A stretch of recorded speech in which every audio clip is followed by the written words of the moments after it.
Par sa résolution 69-170 du 18 décembre 2014, l'Assemblée générale des Nations unies a proclamé le 13 juin comme la journée internationale de sensibilisation à l'albinisme.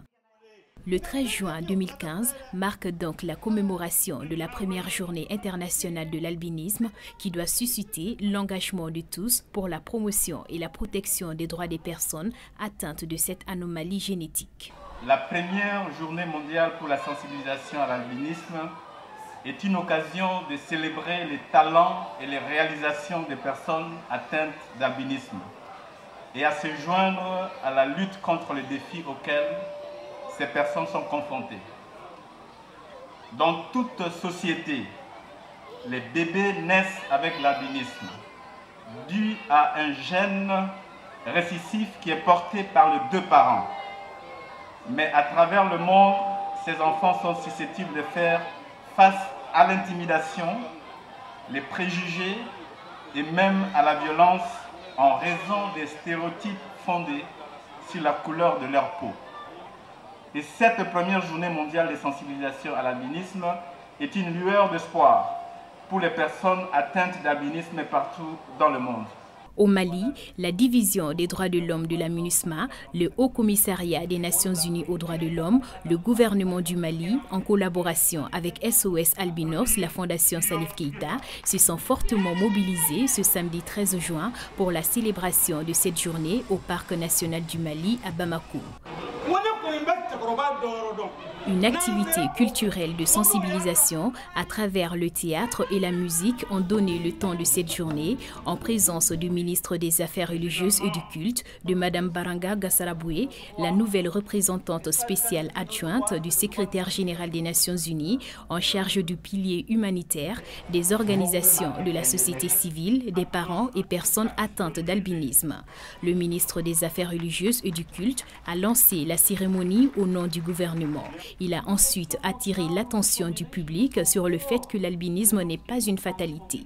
À travers ma personne, c'est certainement une fierté pour tous ceux-là qui sont comme moi et de tous ceux-là qui souffrent d'handicap. Et une belle leçon pour dire que le Mali est un et que le Mali ne connaît pas de différences pigmentaires ou raciales ou régionales. Alors donc, c'est ce message fort et donc de dire aussi merci au système des Nations Unies, au Comité international des droits de l'homme qui a compris que quelque part des gens souffrent pour être différents comme des autres et qu'il faille donc travailler à ce que cela soit compris. Et donc, nous irons de plus en plus vers une terre des hommes en acceptant que nous baissions la tête et que nous disions bonjour à l'autre dans sa différence.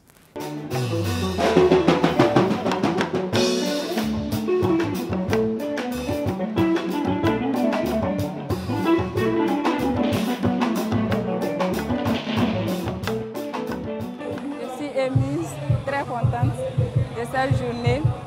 Je prie le bon Dieu Tout-Puissant, grand Allah, qu'il fasse de cette journée une éternité, que ça soit continuel, que ça ne soit pas la dernière fois. Que jusqu'à présent, ceux qui n'ont pas compris, qu'ils puissent comprendre que l'albinisme n'est pas une fatalité. Nous ne sommes pas des fantômes ni des sorciers, qu'ils nous acceptent tels que nous sommes. L'occasion est bonne pour célébrer la personne albinos dans toutes ses dimensions. C'est l'occasion de se pencher sur le vécu des personnes albinos, de faire des réflexions pour un peu comprendre ce que nous vivons aujourd'hui et quelles sont en réalité les voies et moyens pour que nous puissions avoir le droit à la différence.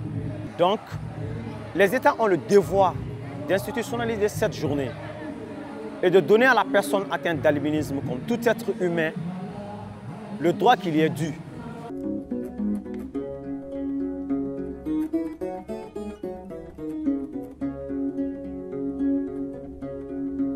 Je suis un noir, ma peau est blanche, et moi j'aime bien ça, c'est la différence qui est jolie.